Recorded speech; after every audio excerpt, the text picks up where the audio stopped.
بسم اللہ الرحمن الرحیم۔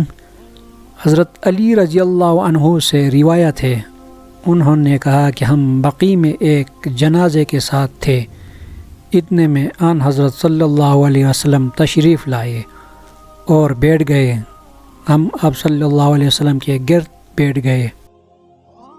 آپ صلی اللہ علیہ وسلم کے پاس ایک چھڑی تھی۔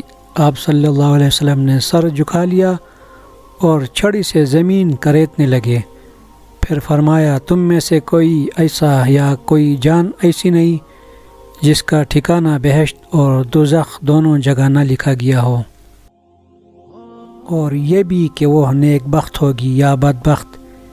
ایک شخص حضرت علی رضی اللہ عنہ یا حضرت عمر رضی اللہ عنہ یا سراقہ رضی اللہ عنہ نے عرض کیا، یا رسول اللہ، پھر ہم اپنی قسمت کے لکھے پر بھروسہ کیوں نہ کر لیں اور عمل کرنا، محنت کرنا چھوڑ دیں، کیونکہ جس کا نام نیک بختوں میں لکھا ہے وہ ضرور بدی کی طرف جائے گا۔ آپ صلی اللہ علیہ وسلم نے فرمایا، بات یہ ہے کہ جن کا نام نیک بختوں میں ہے ان کو نیک کام کرنے کی توفیق ملے گی۔